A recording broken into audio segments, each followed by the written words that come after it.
थांबा जरा, मल्चिंग पेपरचा खर्च खरंच वसूल होतो का, की फक्त नवीन ट्रेंड आहे? हा रोहन पाटील यांचा अनुभव नक्की ऐका, कारण प्रत्यक्ष शेतातलं वास्तव वेगळंच असतं. जवळपास आमचं इथं 64 एकर क्षेत्र आहे. 20 एकर क्षेत्रामध्ये भाजीपाला पिकाचं निवड केलेली आहे. इथं मल्चिंगचा वापर करत आहोत. मल्चिंगचा वापर तर सगळेच करतात, पण मग मल्चिंग वापरण्यामागे तुमचा काय हेतू होता? आज शेतमजूर न मिळाल्यामुळे आज शेती पूर्ण मायनसमध्ये चालत गेलेली आहे. वेळच्या वेळी तुम्हाला मजूर सुद्धा मिळत नाहीत, त्यामुळं पीक सुद्धा धोक्यात येऊ शकतं.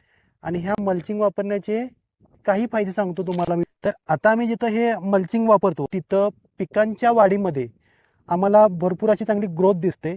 आता बघू शकता आम्ही ज्या ज्या ठिकाणी साईडच्या प्लॉटमध्ये आम्ही मल्चिंग नाही वापरलं, पण तिथं जी हाईट होती पिकाची, तर ती हाईट पूर्ण कमी आली.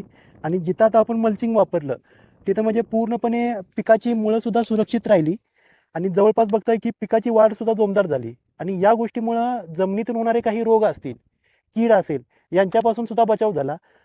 जमिनीतून वाढणारे तण आहे हे सुद्धा जागच्या जागी थांबलं गेलं आणि त्यामुळं पिकाची वाढ जोमदार झाली. आता हे जे आव्हाना कंपनीचं मल्चिंग आहे तर जवळपास पूर्ण वर्जिन मटेरियल आहे, पूर्ण स्ट्रेचेबल आहे. आधी पाय जरी दिला तरी तुम्हाला इथं अजिबात कट नाही होणार, पण दुसऱ्या मल्चिंग पेपरवरती आम्ही जरी पाय ठेवला तरी ते अगदी पूर्णपणे कट व्हायचं. म्हणजे एवढं प्युअर वर्जिन मटेरियल आहे. जवळपास मी हा 3 महिन्याचं वापरलंय. म्हणजे ॲक्च्युली 3 महिन्याचं म्हणजे 1 पिकासाठी निघतं, पण जवळपास माझ्यावरती 2 पिकं निघतील. पास एकरी साधारणतः मल्चिंग पेपरपासून अगदी लावल्यापर्यंत 20,000 रुपये खर्च येतो.